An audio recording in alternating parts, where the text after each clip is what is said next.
1, 0, all engine running.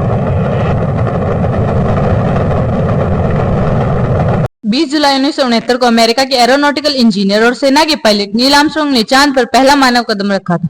उनके साथ चांद पर उतरने वाले बज एल्ड्रिन भी थे। अपोलो 11 अंतरिक्ष मिशन के साथ चांद की ओर रवाना होने वालों में इन दोनों के अलावा माइकल कॉलिंस भी थे, जो चांद की सतह पर न उतरकर इसकी परिक्रमा कर रहे थे। मानव इतिहास की सबसे बड़ी घटनाओं में से एक घटना चांद पर इंसान का पहुंचना भी है। इस उपलब्धि को आज 55 साल पूरे हो गए हैं। नमस्ते, स्वागत है आपका टैप्स इन्फो में।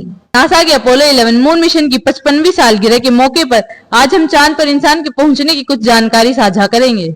16 जुलाई 1969 को अमेरिका के फ्लोरिडा स्टेट में स्थित जॉन ऑफ स्पेस स्टेशन से सुबह 8:32 से उड़ा नासा का स्पेसशिप अपोलो 11 4 दिन का सफर पूरा करके इंसान को धरती के नेचुरल सैटेलाइट पर लेकर पहुंचा। चंद्रमा की सतह से मात्र 300 फीट ऊपर आर्मस्ट्रांग ने मॉड्यूल का मैनुअल कंट्रोल अपने हाथ में ले लिया तथा एप्रोप्रिएट लैंडिंग डेस्टिनेशन का चयन करने के लिए अंतरिक्ष यान को लगभग 55 मील प्रति घंटे की गति से उड़ाया। चेतावनी दी गई कि 5% से भी कम ईंधन बचा है और आर्मस्ट्रांग के पास अंतरिक्ष यान को सुरक्षित उतारने के लिए सिर्फ 94 सेकंड का समय था। चांद की सतह से 33 फीट ऊपर मॉड्यूल खतरनाक तरीके से लड़खड़ाया भी अंततः लैंडिंग खत्म हुई और केवल 20 सेकंड का फ्यूल बच गया। नील आर्मस्ट्रांग ल्यूनर मॉड्यूल की लैंडिंग के 6 घंटे 39 मिनट बाद चंद्रमा पर कदम रखने वाले पहले व्यक्ति थे और एल्ड्रिन लैंडिंग के 6 घंटे 58 मिनट के बाद चंद्रमा पर कदम रखने वाले दूसरे व्यक्ति थे।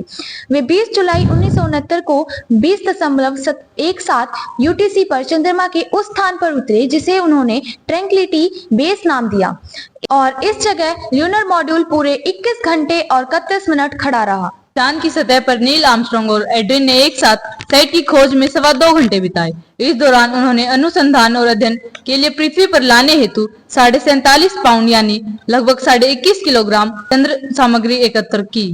अपोलो 11 स्पेसशिप में माइकल कॉलिंस ने मॉड्यूल पायलट की जिम्मेदारी संभाली थी ताकि नील आर्मस्ट्रांग और एडविन बज एल्ड्रिन चांद पर भ्रमण के लिए निकल सके।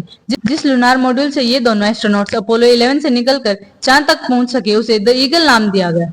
आर्मस्ट्रांग, एल्ड्रिन और कॉलिंस ने चांद पर जाने और वापस अंतरिक्ष में आने के दौरान कई लाख मील की दूरी लगभग एक बड़ी कार के बराबर के कंपार्टमेंट में एक साथ बिताई। लेकिन अभी भी कुछ लोगों में यह अफवाह थी कि इंसान ने चांद पर अपना कदम नहीं रखा।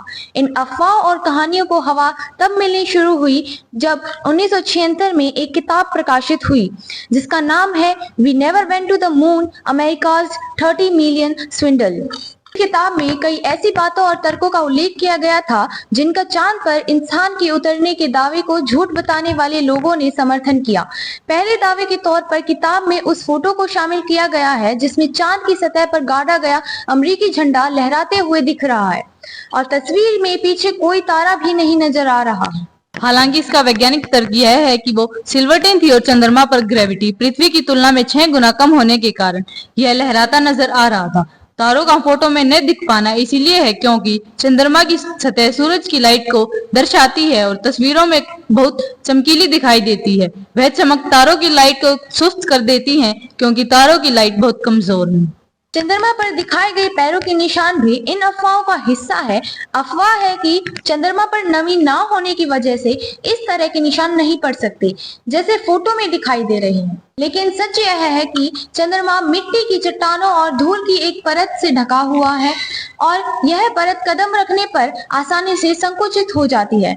इसलिए पैर के हट जाने के बाद भी पैरों के निशान न सिर्फ बने हैं बल्कि लाखों सालों तक ऐसे ही रहेंगे भी, क्योंकि चांद पर वायुमंडल नहीं है जिसमें धूल मिट्टी उड़कर इन निशानों को ढक सके। नासा ने अपोलो की लैंडिंग से जुड़ी हाल ही में कुछ तस्वीरें जारी की थी जो इस बात का साक्ष्य हैं कि चंद्रमा पर लैंडिंग हुई थी।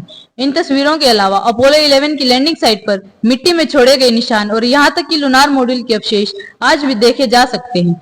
तस्वीरों में नासा ने यह भी दिखाया है कि चंद्रमा पर उतरने वाले लोगों द्वारा लगाए गए झंडे अभी भी खड़े हैं।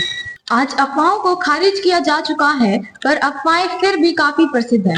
लेकिन सच यही है कि ऐसे कई वैज्ञानिक सबूत हैं जो इस बात की पुष्टि करते हैं कि 20 जुलाई को मानव ने चांद पर पहला कदम रखा था।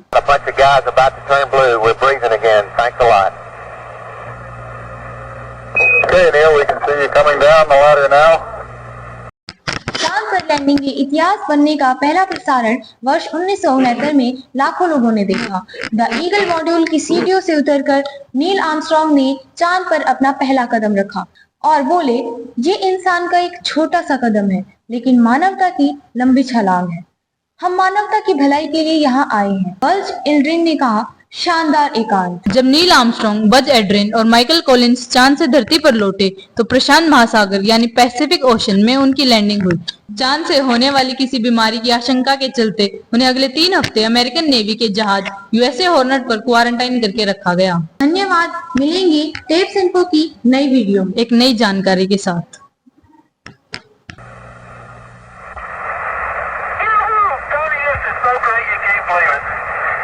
I believe it, Charlie.